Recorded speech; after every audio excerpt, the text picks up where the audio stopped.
சாந்தாகாரம் புஜகசயனம் பத்மநாபம் சுரேஷம் விஸ்வாகாரம் ககனசதிருஷம் மேகவர்ணம் சுபாங்கம் லக்ஷ்மீகாந்தம் கமலநயனம் யோகீகிருத்யானகம்யம் வந்தே விஷ்ணும் பவபயகரம் சர்வலோகைகநாதம். நாராயணாய வித்மஹே வாசுதேவாய தீமஹே தன்னோ விஷ்ணு பிரச்சோதயாத். ஓம் நமச்சிவாய. மேன்மைகள் சைவநீதி விளங்குக உலகமெல்லாம். நோயற்ற வாழ்வே குறைவற்ற செல்வம். அந்த நோய் நொடி இல்லாத வாழ்வை இந்த உலக மக்கள் எல்லோரும் வாழ வேண்டும் என்று கலியுகத்தின் காந்தமலை ஜோதியாகிய சபரிமலை சுவாமி ஐயப்பனுடைய திருவடிகளை சிறந்தாக்கி டான் தமிழொலி ஓம் தொலைக்காட்சி நேயர்கள் அனைவருக்கும் சர்வதேச இந்து மத குறிப்பீடம் அகில இலங்கை சபரிமலை ஸ்ரீ சாஸ்தாபுரத்தின் சார்பில் இனிய வணக்கங்களும் நல்லாசிகளும். என்றும் மங்களகரமான குரோதி வருஷம் சித்திரை மாதம் 21ஆம் நாள் 4/5/2024 சனிக்கிழமை. இன்று மலர்ந்திருக்கின்ற இன்றைய பொழுதும் நம் எல்லோருடைய வாழ்விலும் எல்லா விதமான சிறப்புகளும் வெற்றிகளும் கிடைக்க இறையர்களும் குருவர்களும் பூர்ணமாக நிறைய வேண்டும் என்று பிரார்த்தித்து இன்று மந்த வாரம் என்று போற்றுகின்ற சனிக்கிழமை. சுபகாரியங்கள் எதனையும் சனிக்கிழமையிலே செய்யக்கூடாது. சுபகாரியங்கள் எதனையும் சனிக்கிழமையிலே ஆரம்பிக்கக்கூடாது. இறை வழிபாடுகள் சனீஸ்வர பகவானுடைய வழிபாடு ஐயப்பன் வழிபாடுகளுக்கு உரியது. அது மட்டுமல்லாமல் எண்ணெய் ஸ்நானம் உச்சந்தலை முதல் உள்ளங்கால் வரையே நாம் உடம்பெல்லாம் எண்ணெய் பூசி ஸ்நானம் செய்வதற்குரிய நாள். அதனாலே தான் தமிழ் மூதாட்டி ஔவையும் அழகாக சொன்னாள், சனி நீராடு என்று. காத்தல் கடவுளாகிய மகாவிஷ்ணுவை வேண்டி மாதங்கள் தோறும் அனுஷ்டிக்கின்ற திதி வாரியான விரதமாகிய ஏகாதசி விரதம். இது வளர்பிறை ஏகாதசி, தேய்பிறை ஏகாதசி என்று மாதத்திலே 2 ஏகாதசி விரத அனுஷ்டானங்கள் நடைபெறும். அவ்வாறான விஷ்ணு ஆலயங்களிலே நடைபெறுகின்ற இந்த விசேஷமான பூஜைகள், அபிஷேகங்கள், வழிபாடுகள், ஆராதனைகளிலும் கலந்து அங்கே துளசி தீர்த்தம் பிரசாதமாக வழங்கப்படும். அங்கே விஷ்ணு ஆலயங்களுக்கு செல்லுகின்றவர்களுக்கு என்னுடைய பாதத்தை எடுத்து ஆசீர்வாதம் பண்ணிக்கொள்வார்கள். அவ்வாறு சிறப்புகள் கூடியதாக அமைந்திருப்பது. எதிர்வரும் 9ஆம் திகதி 9/5/2024 வியாழக்கிழமை பக்துகாமம் கண்டி மாவட்டத்திலே பக்துகாமம் அருள்மிகு ஸ்ரீ முத்துமாரி அம்பாளுடைய இந்த வருடாந்த மகோத்சவம் வைகாசி விசாக பெருநாளை முன்னிட்டு நடைபெறுகின்றதாகிய வருடாந்த மகோத்சவத்திலே துவஜாரோகணம் என்கின்ற கொடியேற்ற நிகழ்வு. இவ்வாறான கொடியேற்ற நிகழ்வு ஆரம்பமாகி தொடர்ந்து காலை மாலை உற்சவங்களெல்லாம் நடைபெற்று வைகாசி மாதத்தி விசாக நட்சத்திரத்திலே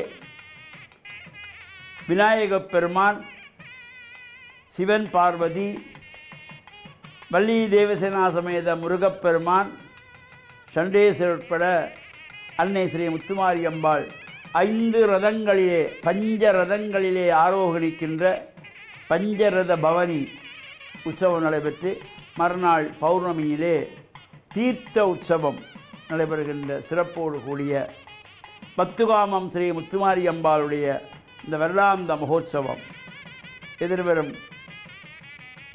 9ஆம் திகதி வியாழக்கிழமை துவஜாரோகணத்தோடு ஆரம்பமாக உள்ளது.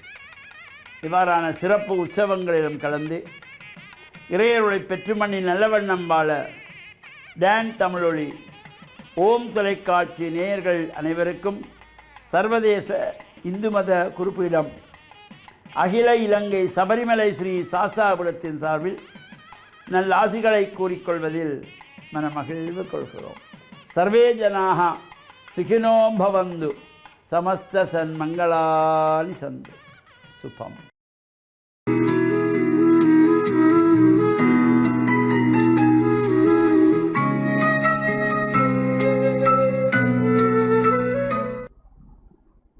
இறை இயேசுவில் என் அன்பு நெஞ்சங்களே, கிறிஸ்தவ நற்சிந்தனை வேளையில் உங்களை சந்திப்பதிலே எனக்கு மிக்க மகிழ்ச்சி.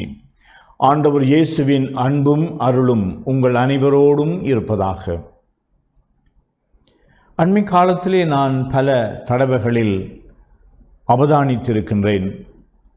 ஒரு இல்லத்திலே ஒருவருடைய இறப்பு நிகழ்வு இடம்பெற்றால், அல்லது இன்னுமொருவருடைய இல்லத்திலே ஒரு மகிழ்ச்சியான திருமண அல்லது வெவ்வேறு வைபவங்கள் இடம்பெற்றால், அல்லது பங்கு தளங்களிலே இந்நாட்களில் மருதமடு அன்னையினுடைய ஊர்வலம் ஒவ்வொரு பங்கு தளங்களையும் சந்திக்கின்ற பொழுது, இளையவர்கள் குறிப்பாக ஒன்று கூடி ஒருவர் மற்றவருக்கு துணை செய்கின்றவரைப் போல அர்ப்பண உணர்வோடும் ஒத்துழைப்போடும் மகிழ்ச்சியோடும் பொது வேலைகளிலே அவர்கள் ஈடுபடுவதை பார்த்து எனக்கு ஒரு திருப்தி உணர்வு வருகின்றது. இளையவர்கள் என்றால் அவர்கள் புரட்சி செய்வார்கள், புரட்சனை, அவர்கள் எப்பொழுதும் தவறான பாதையிலே செல்லுவார்கள், அவர்கள் கெட்டுப்போவார்கள். இப்படியான சில முற்சார்பு எண்ணங்கள் எங்களுடைய மனங்களிலே இருக்கலாம்.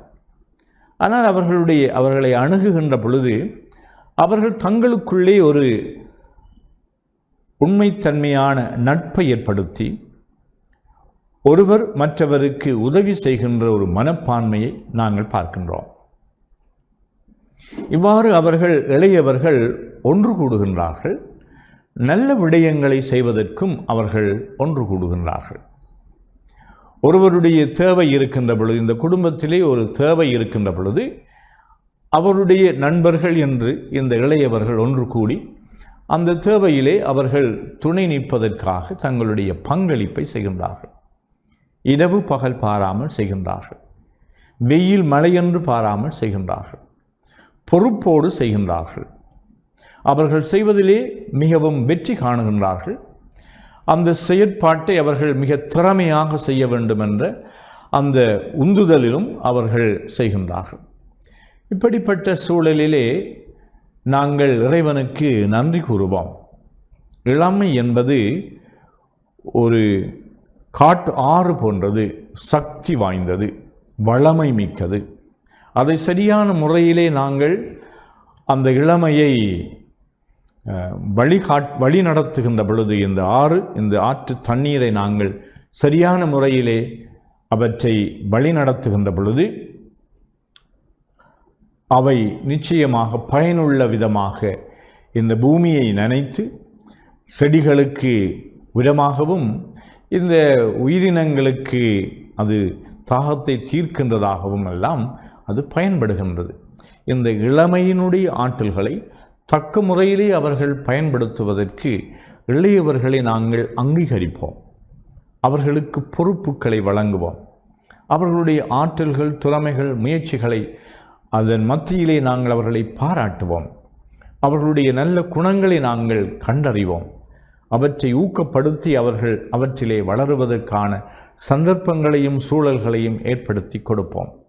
இவ்வாறுதான் இயேசு தம்முடைய இளமையிலே அவர் மற்றவர்களுடைய வாழ்விலே அவர் பங்கு கொண்டு அவருடைய வாழ்வை வளமாக்க விரும்பினார். அவர்களை அழைத்தார். தன்னுடைய வழியிலே அவர்கள் வாழ்ந்து அவர்கள் எதிர்காலத்திலே வாழ்வை நிறைவாக்கிக் கொள்வதற்காக அவர்களை அழைத்தார். இவ்வாறு கிறிஸ்துவினுடைய இந்த அழைப்பு ஒவ்வொருவருடைய உள்ளங்களிலும் கேட்க வேண்டும் என்று நாங்கள் சந்திக்கின்ற ஒவ்வொரு இளையவர்களையும் நாங்கள் ஆதரித்து அவர்களை அங்கீகரித்து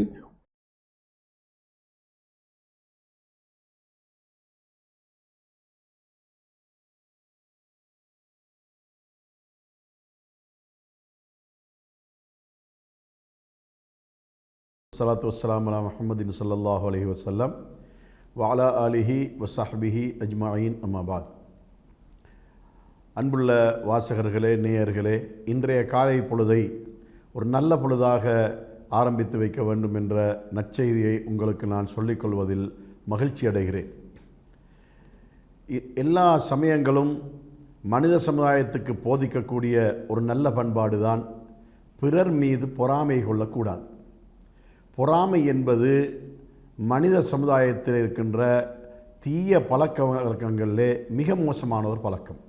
அதே நேரத்தில் நடைமுறையிலும் கூட இந்த பொறாமையால் சமுதாயத்துக்கு நஷ்டம்தான் ஏற்படுமே அல்லாமல் எந்த விதமான நன்மையும் ஏற்படக்கூடிய வாய்ப்பு இல்லை. அதனால் இஸ்லாமிய மார்க்கம் என்பது பொறாமை கொள்ளுதல் என்ற இந்த செயலை மிக மோசமாக கண்டிக்கக்கூடிய ஒன்றாக இந்த இஸ்லாமிய மார்க்கம் இருந்து கொண்டிருக்கின்றது.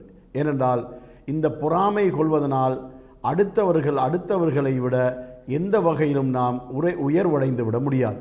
எப்பொழுதும் நமது உள்ளங்கள் செத்த உள்ளங்களாக, நமது உள்ளங்கள் பிறர் துர்நாற்றம் அடிக்கக்கூடிய உள்ளங்களாகத்தான் நம்முடைய உள்ளங்கள் இருக்கும். அத்தகைய தீய செயலிலிருந்து நமது சமுதாயத்தை நாம் பாதுகாத்து கொள்ள வேண்டும்.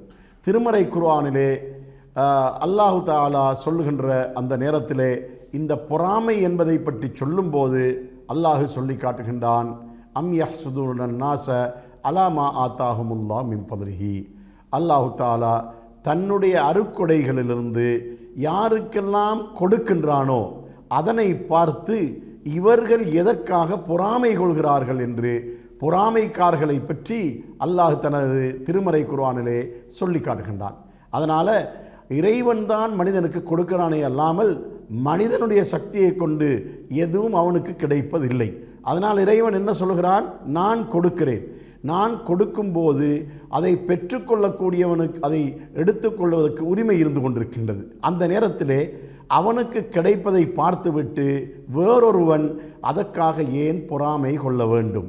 அவர்களும் என்ன செய்ய வேண்டும் என்றால் அதே இறைவனிடத்திலே அதுபோல தனக்கும் தருமாறு கேட்க வேண்டுமே அல்லாமல் அந்த இறைவனால் கொடுக்கக்கூடியதை பெற்றுக்கொள்ளக்கூடியவர்கள் அடையக்கூடிய உயர்வை பார்த்துவிட்டு அதற்காக பொறாமை கொள்வதை இறைவன் தடுக்கின்றான். இதனால் எந்த நன்மையும் ஏற்படக்கூடிய வாய்ப்பும் இல்லை. பொறாமையின் மூலமாக அடுத்தவனுக்கு நாம் தீங்கு செய்வதனால சமுதாய ரீதியாக நஷ்டம் ஒன்று ஏற்படுவதை பார்க்கின்றோம். உதாரணத்துக்கு ஒருவன் வியாபாரத்திலே முன்னேறி கொண்டிருக்கின்ற நேரத்திலே பொறாமையின் காரணமாக அவனை வீழ்த்துவதற்கு முயற்சி செய்தால் அவனும் வீழ்ந்து விடுகிறான். அவனை வீழ்த்துகின்ற இவனும் வீழ்ந்து விடுகின்றான். சமுதாயத்துக்கு கிடைக்கக்கூடிய பொருளாதார ரீதியான உயர்வும் இல்லாமல் மக்கள் நஷ்டத்துக்கு ஆளாகி விடுகின்றார்கள். அவனிடத்திலே தொழில் புரிகின்றவர்களும் நஷ்டத்துக்கு ஆளாகி விடுகின்றார்கள். அவனால் உதவி பெறக்கூடிய மக்களும் துன்பத்துக்கு ஆளாகி விடுகின்றார்கள். இதனால் பொறாமையின் காரணமாக ஒருவனை வீழ்த்துவதால் சமுதாயத்துக்கு நஷ்டமே அல்லாமல் எந்த இலாபமும் இல்லை. நபிகளார் ஸல்லல்லாஹு அலைஹி வஸல்லம் அவர்கள் பொறாமை விஷயத்திலே ஒரே ஒரு செய்தி சொன்னார்கள். அதாவது 2 விஷயத்தில் மட்டும் பொறாமை கொள்ளலாம், அதை தவிர வேறு எதிலும் பொறாமை கொள்ளக்கூடாது என்று சொல்லிவிட்டு அந்த 2ஐயும் சொன்னார்கள். ஒருவனுக்கு நிறைய செல்வம் இருக்கின்றது, அதனை கொண்டு அவன் மக்களுக்கு நிறைய பொருளாதார ரீதியாக உதவி செய்து நன்மை அடைந்து கொண்டிருக்கின்றான் என்பதை கண்டுவிட்டால் அதை காணக்கூடிய ஒருவன் என்ன முடிவுக்கு வர வேண்டும் என்றால், நானும் இவனை போன்று அதிகமான பொருளாதாரத்தை தேட வேண்டும், இவன் செய்கின்ற இதே மாதிரியான நன்மையான காரியங்களை இவனை விட நான் அதிகமாக செய்ய வேண்டும் என்ற எண்ணத்தோடு அவன் பொறாமை கொள்ள முடியும். அதே போல ஒரு அறிவாளியை பார்த்து பொறாமை கொள்ள முடியும். எப்படி? ஒருவன் அறிவு ரீதியாக முன்னேற்றமடைந்து சமுதாயத்திலே மிகப்பெரிய ஒரு அந்தஸ்தை அடைந்து கொண்டிருக்கின்ற அந்த காட்சியை பார்த்துவிட்டால் இவனைப் போல அல்லது இவனை விட அதிகமாக நானும் கற்க வேண்டும், நானும் இவனை விட சிறந்த பதவிகளை அடைய வேண்டும் என்று ஒரு எண்ணம் கொண்டு அவன் பொறாமை கொள்ள முடியும். இதனை நபி அவர்கள் பொறாமை என்று எதற்காக சொன்னார்கள் என்றால், இது ஒரு போட்டி மாதிரியான ஒன்று என்பதனால்தான் இதற்கு பொறாமை என்ற ஒரு கருத்தை சொன்னார்களே அல்லாமல் யதார்த்தமாக பார்த்தால் இது பொறாமை அல்ல. இது அடுத்தவனை விட தன்னை ஊக்கப்படுத்தி முன்னேற்றத்தை காணுவது என்பதுதான் இதனுடைய யதார்த்தம் என்பதை நாம் விளங்க வேண்டும். இதை தவிர உள்ள வேறு எந்த காரணங்களிலும் எவருடனும் நாம் பொறாமை கொள்ளக்கூடாது. பொறாமை நமக்கு வீழ்ச்சியைத்தான் ஏற்படுத்துவே அல்லாமல் ஒரு நாளும் உயர்வை ஏற்படுத்த மாட்டாது என்பதை நாம் கவனத்தில் கொண்டு பிறர் செய்யக்கூடிய, பிறர் அடையக்கூடிய உயர்வுகளை பார்த்து நாம் மகிழ்ச்சி அடைந்து அவருக்காக இறைவனிடம் பிரார்த்தனை செய்கின்ற நட்பண்புடையவர்களாகவே நம்மை ஆக்கிக் கொள்ள வேண்டும். இதனையே நமது சந்ததிகளுக்கும் சிறார்களுக்கும் மாணவ மாணவிகளுக்கும் நாம் உணர்த்த வேண்டும் என்பதை கூறி இந்த காலை பொழுதிலே உங்களிடமிருந்து விடைபெறுகிறேன். வாஹிர் தஅவானா